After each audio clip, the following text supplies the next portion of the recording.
Amen. Je vous dis, mes bien-aimés, vraiment, je ne suis pas venu devant vous avec une supériorité de langage, mais vraiment avec toute humilité que je me présente encore devant vous.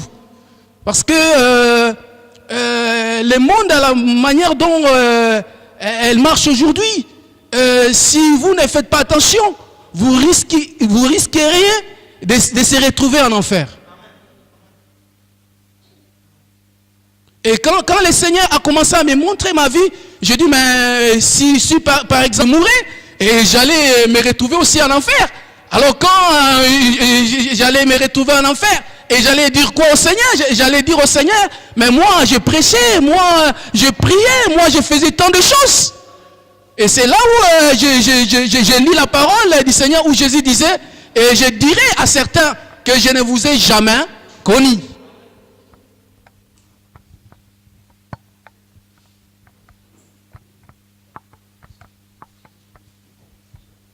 Vraiment, avec toute mes sincérités que je me présente devant vous, et c'est pour ça que j'avais dit, je ne suis pas venu avec une supériorité de langage. Vous savez, beaucoup de fois, on s'occupait des autres, comme je viens de dire. On prêchait les autres, et quand on prépare la prédication, je les préparais pour les autres. Et puis, je voulais faire plaisir aux gens, je voulais montrer une supériorité. Je voulais montrer une intelligence extraordinaire. Mais en fait, ce n'était pas Dieu.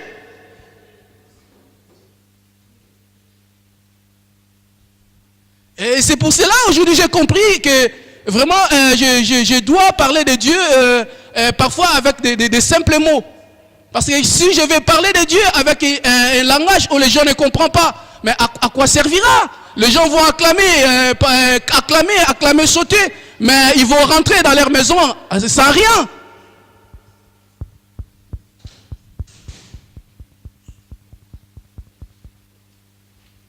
En fait, ce sont des choses sérieuses, acceptées. Je voulais dire à quelqu'un qui est ici, si tu viens ici pour blaguer, si tu viens ici pour passer ton temps, si tu viens ici regarder les autres, je te dis vraiment, je suis désolé. Si tu viens ici pour discuter, chamailler avec les autres, critiquer les autres, pour montrer ce que tu es habillé, de quoi comment tu es belle, comment tu es beau, je suis désolé. Satan veut te tirer vers le bas. Il veut nous tirer vers le bas. Il nous propose des choses. Et toutes les choses que Satan nous propose, ce sont les choses qui plaisent au monde. Ce sont les choses qui plaisent aux jeunes. Ce sont les choses qui se voient utiles aujourd'hui. Mais Dieu aussi propose des choses. Mais malheureusement, des choses que Dieu propose, ce sont des choses, comme on dit aujourd'hui, qui ne sont plus en actualité. Ce sont des choses démodées. Le monde propose la mode. Dieu aussi propose la mode. Mais quand tu regardes le deux, la mode de Dieu est démodée.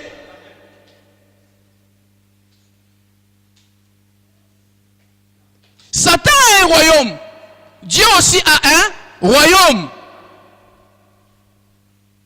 En fait, ce matin, je voulais nous parler du royaume de Dieu, au royaume des cieux.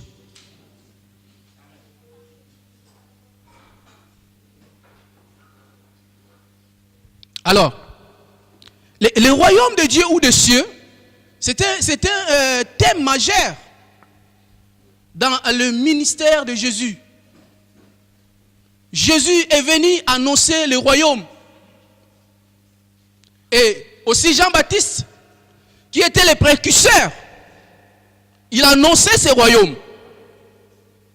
Que comme étant ce royaume vient, et vous devez entrer dans ce royaume. Alors Dieu, dans Israël, parce que eux, ils étaient un peuple que Dieu a choisi pour, à travers eux, que son nom puisse être connu dans le monde. Ça, on pouvait le lire dans 1 Chronique 29, 11. Donc ici, David va nous montrer le royaume de Dieu. Et il nous parle en nous disant que dans ce royaume, c'est Dieu seul qui règne. Et sa souveraineté, et la souveraineté appartient à Dieu. Donc c'est Dieu qui domine. C'est Dieu qui est le roi. Comme le pasteur nous a parlé. Donc en fait, je vais continuer sur ces lignes. Donc c'est Dieu qui est le roi. Et c'est Dieu qui règne. Alors Dieu a choisi Israël afin de régner sur Israël. Afin de manifester sa souveraineté sur ce peuple. Afin que lorsque ce peuple connaîtront le Seigneur, et ils vont aller maintenant enseigner ce Dieu-là dans des autres nations. Et ce règne de Dieu, malgré que Dieu était le roi, Israël va décider de rejeter ce Dieu-là.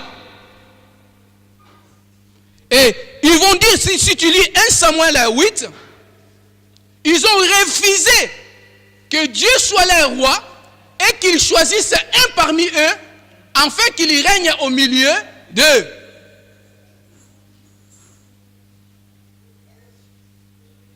Donc en fait, Israël ne voulait pas le royaume de Dieu sur eux. Parce que je ne sais pas ce qui les dérangeait. Ils voulaient vivre comme les autres nations.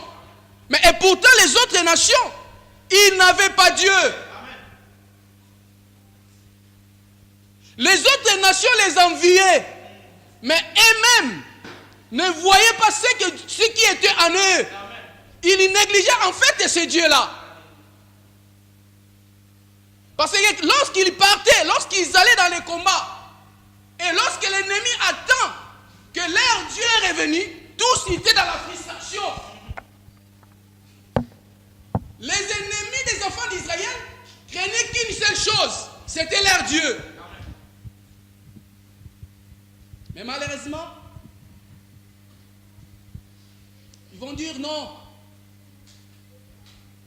Ils vont dire aux prophètes que nous ne voulons pas un Dieu qu'on ne voit pas. Nous ne voulons pas un roi qu'on ne voit pas, mais nous voulons un roi qu'on voit, qui nous dirige et qui domine sur nous. Et Dieu va dire au prophète, il dit, mais oui, je suis désolé, ce n'est pas toi qui le rejettes, mais il me rejette. Comment un homme peut arriver sur le point à rejeter Dieu? Et aujourd'hui, c'est ce qui se fait.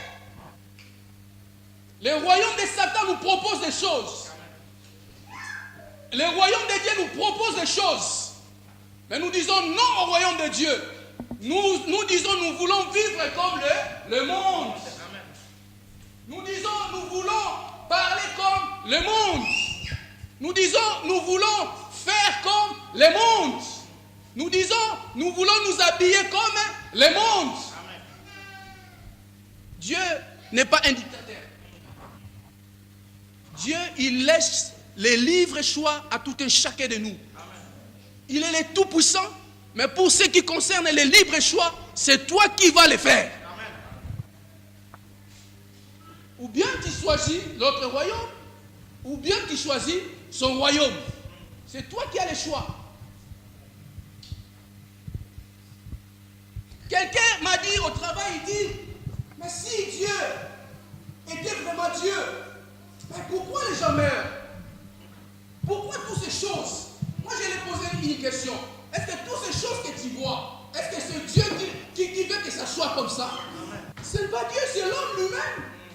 Il a choisi son royaume. Dieu ne peut rien. Voilà. Dieu ne peut rien. C'est que toi qui choisis, c'est toi qui l'as choisi. Il m'a dit, mais tu regardes, il y a un enfant qui est né avec le cancer, mais un enfant, il a fait toi. Mais j'ai dit, mais le cancer, c'est Dieu qui est à l'origine du cancer.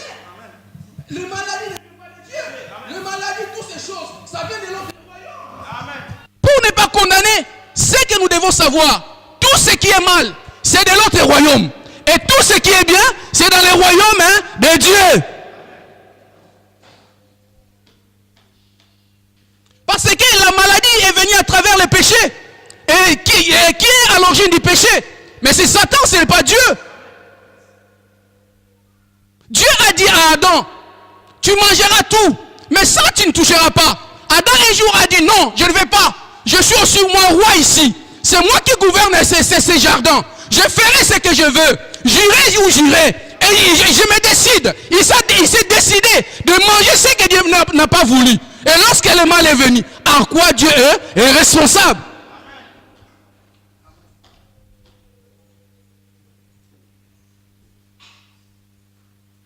Oh, j'aime Dieu. Il te montre, il dit, ne touche pas ça. Ne t'habille pas en mini-jupe. Ne t'habille pas en pantalon serré. Mais l'homme, il dit, non. Dieu, pantalon, mini-jupe, moi j'en veux ça. À quoi Dieu?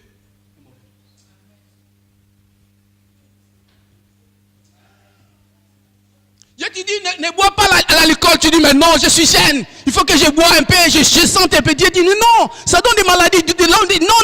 La cigarette, il dit, non, il faut que je fume. Tu vois, j'ai des camarades, j'ai des amis dans leur milieu. Moi aussi, il faut que je montre aussi en quoi je suis jeune. Ah, il commence à fumer. Demain, après-demain, la cancer. Mais à quoi est Dieu est fautif?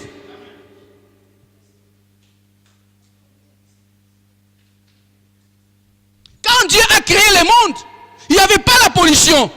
L'homme vivait, respirait bien. Mais l'homme, à cause de ce qui est en lui, il veut gagner. Il fabrique. On lui dit, mais ce que tu fabriques, ça donne des maladies. Il dit, non, nous avons besoin de l'argent. L'argent. Après, demain il devient malade. À quoi Dieu est fautif?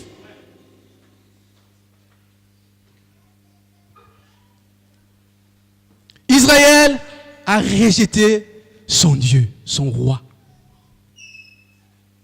Et qu'est-ce qui va arriver? Quand Israël va rejeter son roi, Dieu est abandonné. Je crois que Dieu était tout seul dans son coin. Mais il y restait, mais avec son grand amour. Quand il venait sur la terre, il pleurait, le Seigneur pleurait. Il avait pitié de son créature. Dieu est miséricordieux. Lorsqu'il nous voit dans les péchés, ça les touche. Lorsqu'il nous voit aller en enfer, ça lui fait mal. Il dit, mais s'il savait ce que j'ai mis sur eux, pour eux, j'ai de bons projets pour eux. Le projet que moi j'ai formé pour eux, ce n'est pas les projets de malheur. Mais les projets que j'ai formés pour eux, ce sont les projets de bonheur. Et Dieu, dans sa miséricorde, il va dire un jour que, comme ce peuple, il voulait un homme pour gouverner sur eux, il faut que je devienne encore homme et que je descende. Et assurément, lorsqu'ils me verront avec ces corps-là, assurément, ils vont m'accepter.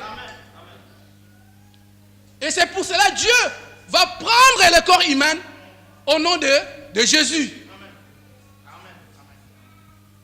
Et quand Jésus-Christ est venu, Matthieu chapitre 2, versets 2 à 6. Matthieu chapitre 2, j'ai dit au nom de Jésus, en disant, je commence à partir du premier verset. Jésus étant né à Bethléem, ville de Juda, au temps des rois Hérode, voici des mages d'Orient arrivèrent à Jérusalem en disant, où est le roi des Juifs qui vient de naître? Car nous avons vu son étoile en Orient et nous sommes venus l'adorer. Amen. Donc Dieu va venir, va prendre le corps humain et il va descendre sur la terre. Il va naître. Tu vois, là où nous avons lu, les mages sont venus de l'Orient. À l'Orient, habitaient des peuples qui ne connaissaient pas Dieu. Mais du moins, ils avaient la révélation qu'un roi est tenté de naître.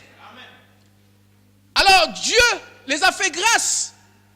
Et ils sont allés, ils suivaient cette étoile pour voir ce roi-là qui vient de naître. Et lorsqu'ils vont arriver là où était le roi, la Bible me dit ils vont l'adorer comme un roi. Ils vont les louer comme un roi. Ils vont les lever comme un roi. Parce qu'ils avaient reconnu que c'est lui qui était le roi. Alors un jour, Pilate va poser question à Jésus. Il dit, qui es-tu? Parce que ton peuple t'accuse à moi. Est-ce que tu es roi? Jésus dira, oui, je suis roi et je suis né. Amen. Je suis né pour rendre témoignage à la vérité. Alléluia. Il confirme que c'est lui le roi qui devait venir. Amen. Il est venu pour instaurer son règne sur la terre. Amen. C'est pour cela qu'il dira aux enfants, aux Juifs, aux disciples, lorsqu'ils les demandèrent de leur montrer comment prier, il dira que ton règne vienne. Et le règne de Dieu était venu par lui. Mais malheureusement, Israël va dire non. Or, c'était la préparation des Pâques. Et il était environ la 6e heure. Et Pilate dit aux Juifs, voilà votre roi. Mais il criait, hôte, crucifiez-le. Pilate leur dit, crucifierai-je votre roi? Le principal prêtre répondit, nous n'avons d'autre roi que César. Amen. Malgré que Jésus était venu, mais les principautés prêtres, ils vont dire, nous ne voulons pas de Jésus, mais vaut mieux que César soit notre roi. Amen. Quand il va regarder, il dit, je suis descendu, croyant qu'ils vont m'accepter. Mais ils ne m'acceptèrent pas. Ils acceptèrent César. Or, César, c'était un mauvais roi. Amen. Qui dominait sur le peuple, qui tuait le peuple, qui maltraitait le peuple. Mais il dit, nous voulons César. Amen. Qui vont donner cette réponse? Ce n'étaient pas des païens. Amen. Mais c'était des gens qui priaient. Amen. Parce que lorsque Pilate va demander la vie du peuple, il était sûr que la vie du peuple va changer la situation. Il était sûr que les principaux sacrificateurs diront non qu'ils puissent sacrifier Jésus. Mais il serait étonné que les principaux sacrificateurs diront que Jésus doit être crucifié. Amen.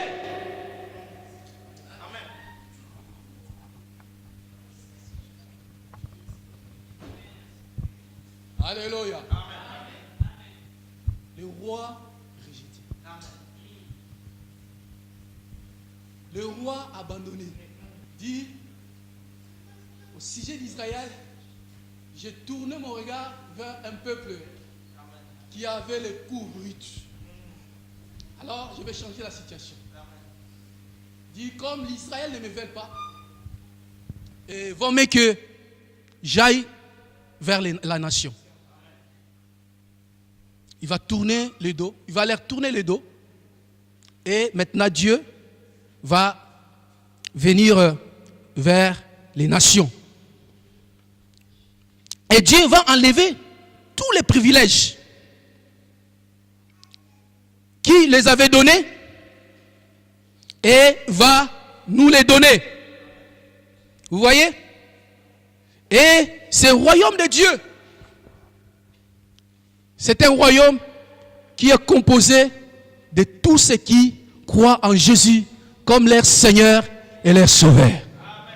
Ce royaume de Dieu aujourd'hui est constitué des Juifs, des Grecs, des Asiatiques, des Chinois, de tout peuple, de toute nation, de toute langue. Ce royaume, c'est ça le royaume. Dans ce royaume, il n'y a pas de Bakongo. Dans ce royaume, il n'y a pas de Baluba. Dans ce royaume, il n'y a pas de Bamileke. Dans ce royaume, il n'y a pas de Haoussa. Dans ce royaume, il n'y a pas de Yoruba. Dans ce royaume, il y a tout peuple.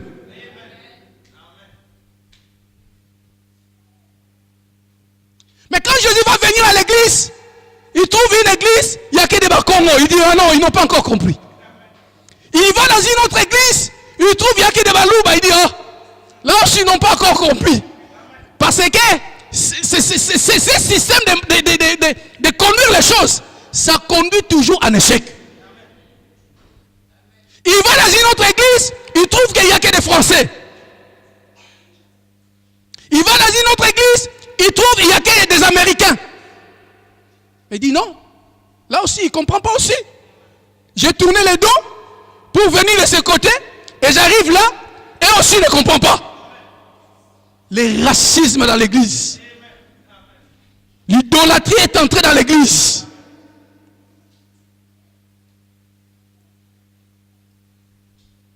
Dieu pleure. Tu vois? Dieu pleure. Alors, ces royaumes, je vais vraiment être bref aussi, aller plus vite, parce que je vais parler du but du royaume et dans le début et la fin du ministère de Jésus. En fait, Jésus, quand il parlait du royaume comme étant une promesse à venir. C'est comme quelque chose qui va venir. Et il parlait aussi du royaume comme une chose qui est déjà là. Le royaume est là. Et il parlait aussi du royaume comme étant un domaine ou quelque chose qui est quelque part. Vous voyez? Et où un jour, lui et ses disciples seront ensemble. C'est ça, les trois aspects du royaume dont parlait Jésus. Il parlait le royaume comme étant une promesse à venir. Le royaume va venir. Matthieu 4, 17. Il parlait du royaume comme étant une chose, mais qui est déjà là. Voilà, le royaume est là, au milieu de nous. Matthieu 12, 27 à 28. Et il parlait des royaumes comme étant une promesse.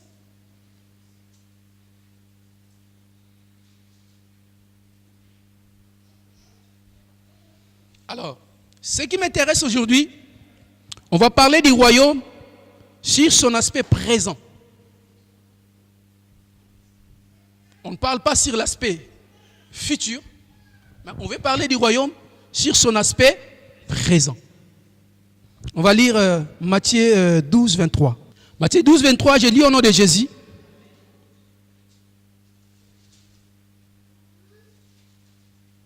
Et toutes les foules en firent étonnées. Et elles disaient, celui-ci n'est-il pas le fils de David?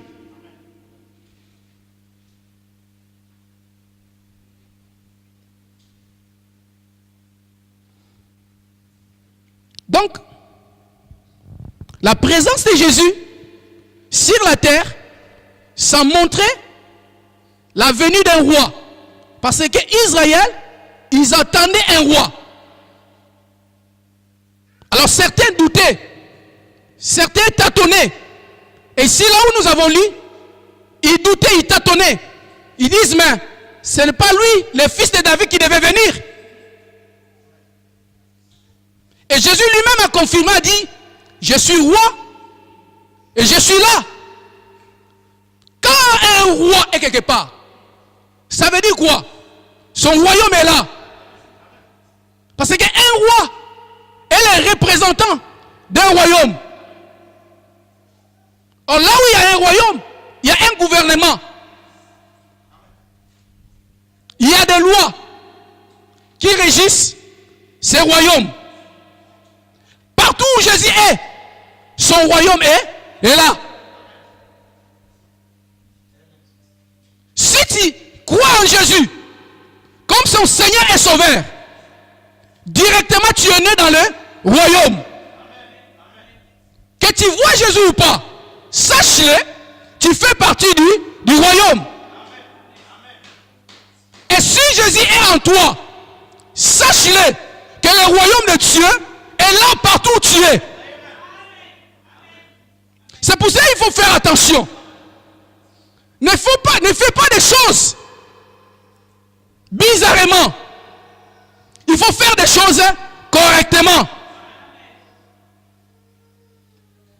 Ne va pas dans des hôtels avec des prostituées.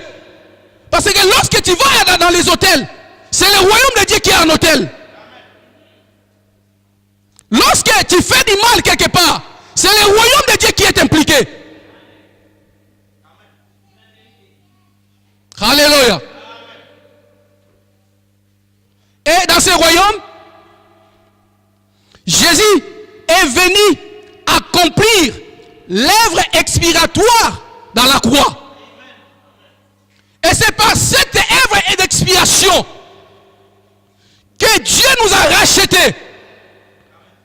Malgré nos péchés, par cette œuvre d'expiation, Dieu a pardonné nos péchés.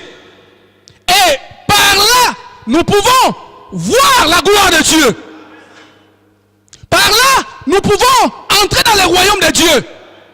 Ni têter cette œuvre, nous ne pouvons en aucun cas ni s'approcher de Dieu, ni parler de Dieu. Alléluia.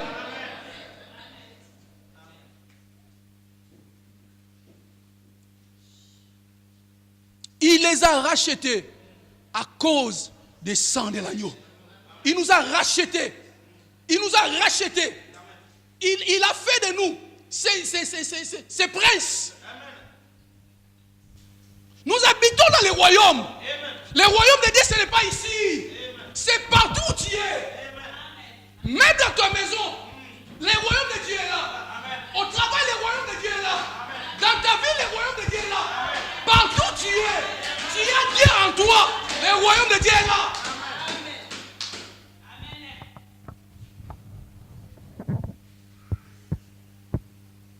Le royaume de Dieu, c'est un royaume actif, opérationnel et spirituel. Ce n'est pas un royaume qui est visible, mais c'est un royaume spirituel qu'on ne peut pas voir. C'est un royaume qu'on voit par la foi. Vous voyez, c'est ça le royaume. Tu ne peux pas faire comme Israël, qui veulent voir les choses, qui veulent voir le roi pour qu'ils croient. Nous, même si on ne le voit pas, mais on croit du moins qu'il est là. Alléluia. Parce que ceux qui ont voulu voir, ils sont tombés dans la piège.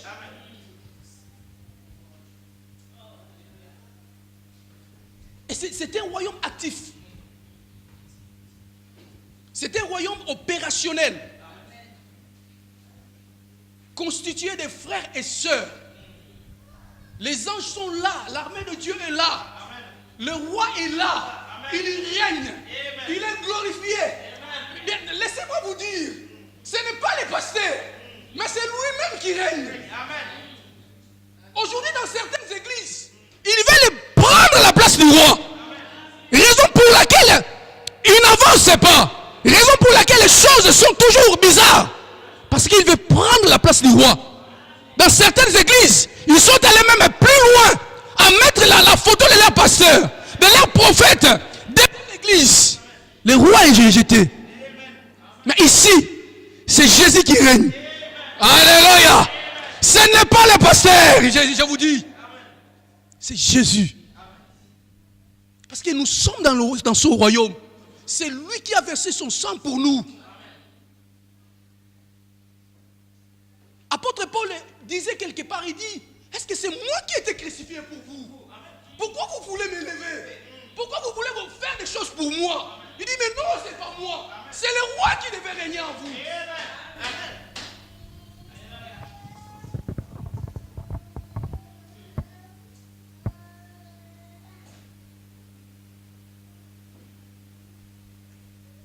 Quand on reçoit Christ, on devient enfant de Dieu. On reçoit Christ par la foi. On ne le voit pas. On confesse cela. On croit et on confesse dans sa bouche. Quand tu crois en Jésus dans ton cœur, tu confesses que Jésus, je crois en toi, comme mon Seigneur et mon Sauveur. Christ va venir en toi. Et quand il va venir, tu ne le verras pas. Parce que ce n'est pas un royaume qui est physique. Tu ne sentiras rien aussi. Parce que ce n'est pas question de sensation, mais c'est une question de la foi. On dira, oh, quand on m'a prié pour moi, j'avais tremblé. Si moi, Jésus est là. Non, ce n'est pas ça. Amen. Amen. Quand on va prier pour moi, je voulais prophétiser. Non, ce n'est pas ça. Ce n'est pas ces choses. C'est quelque chose du cœur. Cœur. Du cœur. Et Jésus, comment savoir que tu es dans le royaume? Première des choses, lorsque tu crois en Jésus-Christ. Et la deuxième chose, lorsque tu gardes ces commandements. Selon Jean 3. On va lire ça. Jean chapitre 3, verset 3. Jésus répondit, il lui dit, en vérité, je te dis, si quelqu'un est né d'eau, il ne peut voir le royaume de Dieu. Naître d'eau, ça veut dire c'est convertir. Naître d'eau, ça veut dire, notre d'eau, ça veut dire devenir citoyen du royaume. Amen. Alors, pour devenir citoyen du royaume, il n'y a qu'une seule condition. Croire au roi. Amen. Alors, ce roi, c'est Jésus. Amen. Il ne peut pas régner en toi si tu ne crois pas en lui. Amen. Il ne peut pas opérer dans ta vie. Amen. Si tu ne crois pas en lui. Amen. Il y a quelque chose que tu crois que c'est Dieu qui opère. Amen. Mais ce n'est pas Dieu qui opère. Mais c'est Satan qui opère en toi. Amen. Amen. Il donne des résultats. Parfois on voit c'est réel. Amen. Tu demandes du boulot, tu reçois. Tu crois que c'est Dieu. Mais ce n'est pas Dieu. C'est Satan qui donne ça. Amen. Si surtout il sait qu'à partir de ce travail-là, il t'aura.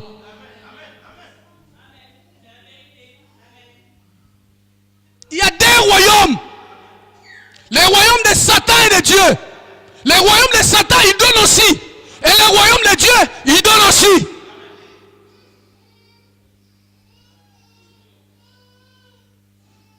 Dans ce royaume, c'est un royaume de paix. Paix non parce que j'ai trouvé un travail, non. Paix parce que je manque du travail. Joie, non parce que je me suis marié. Mais joie parce que je suis célibataire.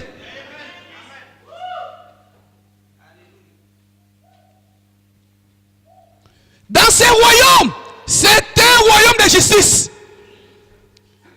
Justice, même si je n'ai pas de papier. Des frères et des sœurs qui vivent dans la paix, dans la joie de leur maître, qui brisent les pains dans la joie, qui marchent dans l'amour, l'amour de leur Dieu. Quand tu leur vois, ils sont toujours joyeux, ils sont toujours contents. Mais tu demandes, vous êtes... Alléluia!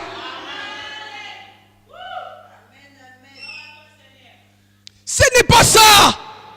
Ce n'est pas le matériel. Ce n'est pas l'argent. On ne peut pas avoir l'argent. Mais le roi est là. Il nous garde, il nous protège. Il pourvoit tous nos besoins. Mais c'est ça le royaume.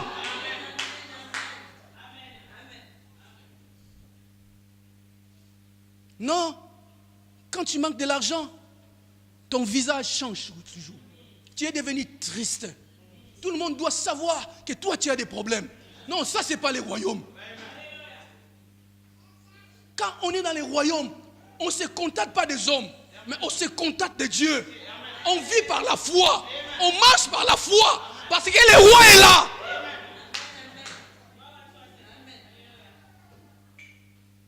Je ne lutte plus avec le péché. Personne ne te dira arrête la calomnie. Mais la calomnie ira tout seul. Parce que le roi est là. La crainte de Dieu est semée dans ton cœur par son esprit. Personne ne te dira arrête de mentir. Parce que le roi est là. Le roi ne ment pas. Il est la vérité. Il a dit, je suis venu rendre témoignage à la vérité. Tous ceux qui sont dans le royaume sont des frères et sœurs qui marche dans la vérité.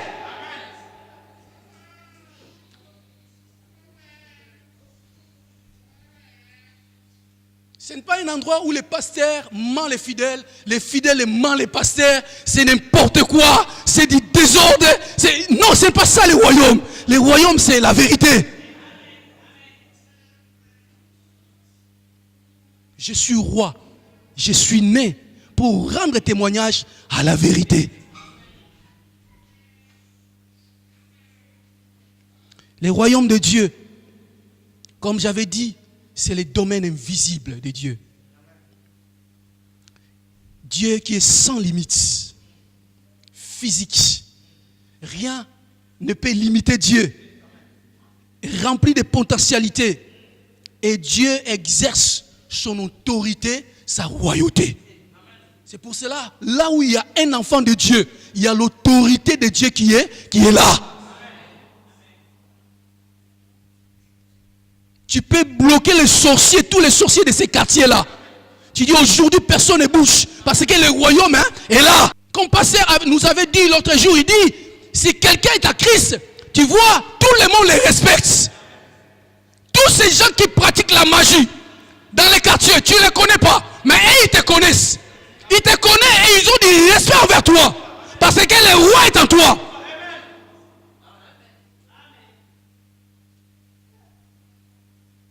Oh, le royaume de Dieu, c'est fantastique, je vous dis. Le roi est là, les anges sont là. Ils montent, ils descendent. Vous voyez, ils amènent des réponses, ils amènent des paroles, ils amènent des révélations. Jésus est élevé, la gloire de Dieu est célébrée.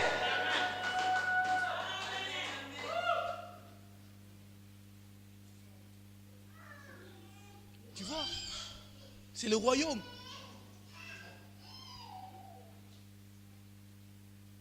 Aucun mari ne va courir devant toi, derrière toi, parce que le royaume est en toi. Tu vois, tu n'es pas séduit comme n'importe qui, parce que le royaume est là. Tu vois, le roi est là. Quand quelqu'un s'approche de toi pour te séduire, il sent que le roi est là. La réponse que tu lui donnes, lui-même, là où il ira, il dira, mais non. Cette femme est là, cette dame est là. J'ai vu des femmes, j'ai vu des dames, mais celle est là. Elle a quelque chose en elle.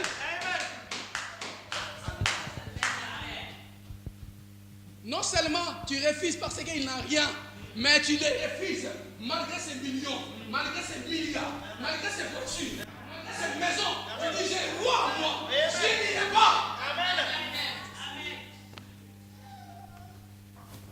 Parce que Satan fait comme ça.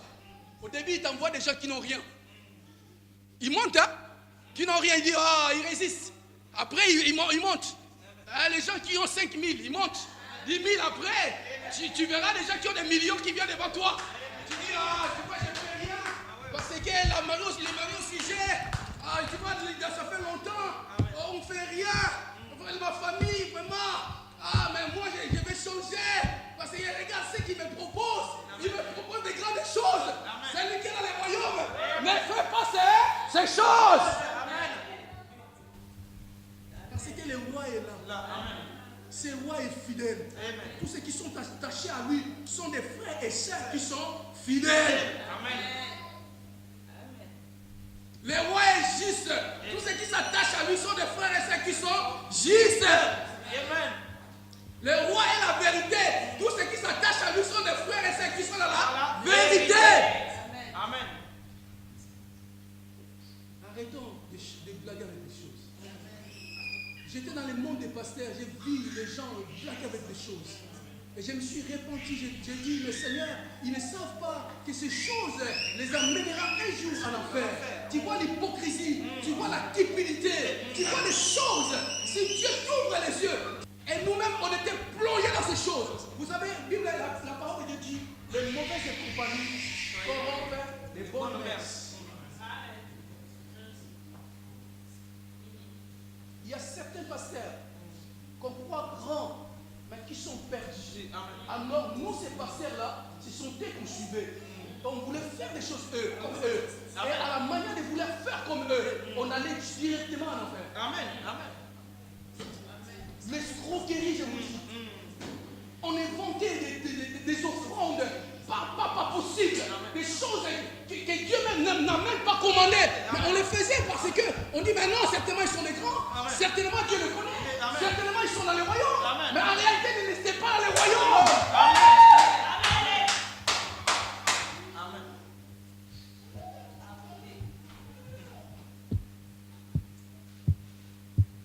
Quand tu comprends les royaumes, tu vas commencer à t'abaisser du jour et nuit.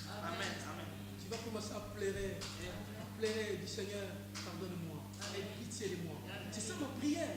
J'écris toujours à Dieu, je pleure à Dieu. Je dis Seigneur, aie pitié de moi. Beaucoup jouent avec leur salut. Et je crois que beaucoup sont surpris quand ils meurent. Là où ils vont se retrouver que, mais comme j'ai regardé un film, quelqu'un qui était mort. Et on l'a pris, on dit, mais toi, regarde là où tu vas partir. Il dit, mais non, moi c'est pas là-bas. Mais on dit, mais non, on n'a pas le choix. C'est fini, toi tu vas là-bas. Il dit, mais non. Il dit, mais non, toi tu vas là-bas.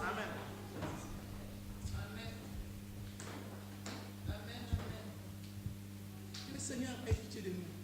Je vous dis pitié vraiment. Ne croyez pas qu'avant de mourir, si tu dis, Seigneur, pardonne-moi, il va te pardonner. Je vous dis, non. Arrêtez ça. Pendant que tu es en vie, c'est le moment de rentrer dans les royaumes. N'attends pas les derniers moments. Parce que ça sera trop tard pour toi. Pendant que je suis sur la terre, il m'arrive des moments. Je prie au Seigneur. Mais je vois comme s'il ne m'attend pas. Je vois comme s'il ne me dit rien. Mais je dis, mais je suis où? Tu cries. Tu pleures. Il ne dit rien. Et toi, tu vas attendre le jour où tu vas mourir.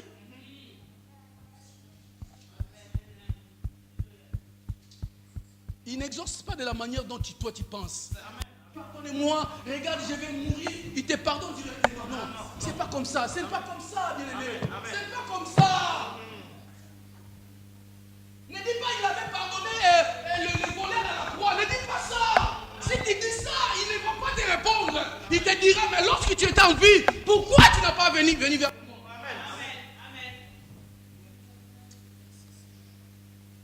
Faites attention à notre salut, bien-aimé. Je vous dis, faisons attention. S'il a rejeté Israël, il peut aussi nous rejeter. En Dieu, il avait des alliances fortes avec Israël. Mais il va les rejeter. Et toi et moi.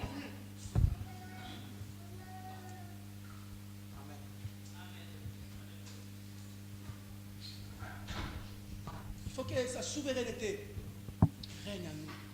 Que Dieu soit souverain dans ta vie. Qu'il soit le seul maître dans ta vie. Qu'il soit le seul roi dans ta vie. Que ta vie ne dépende plus de toi, mais que ta vie dépend maintenant de lui. C'est ça son règne. Lorsque ta vie commence à dépendre à lui, c'est alors qu'il lui règne en toi. Mais lorsque ta vie dépend que de toi, là le roi ne règne pas. Laissons-les régner. Ouvrons nos cœurs, bien-aimés. Abandonnons les mauvaises choses.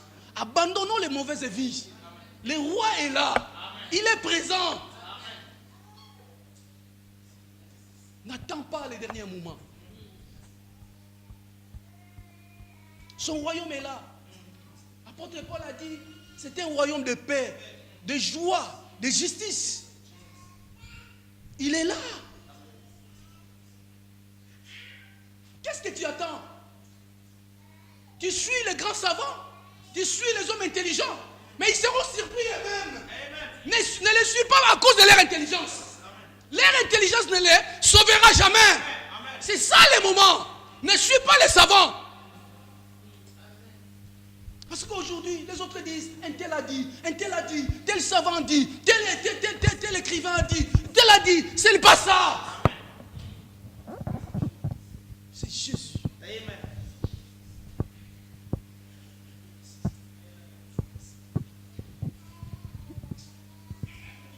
Il nous a rachetés. Regarde les bénéfices du royaume. Il nous a rachetés. Tu vois?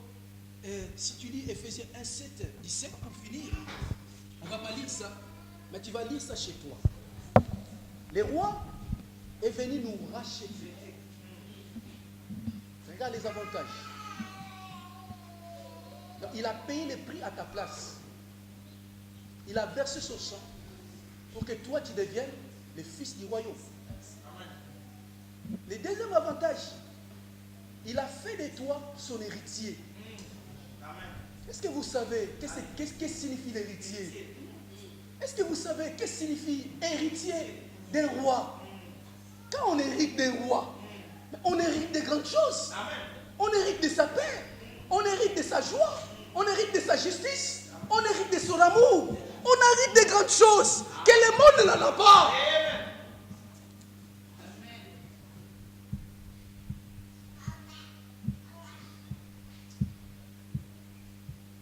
De son royaume, il nous scelle du Saint-Esprit.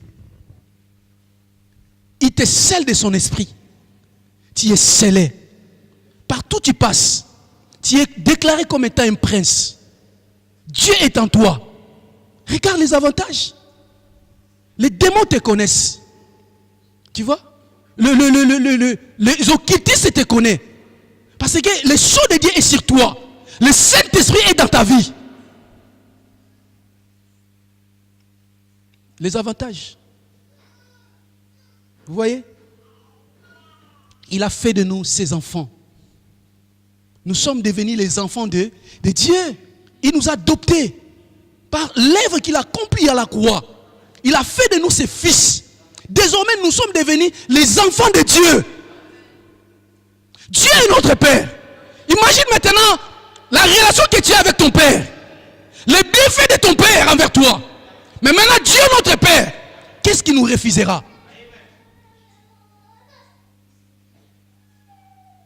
On veut ce royaume ou on veut alors de l'autre côté?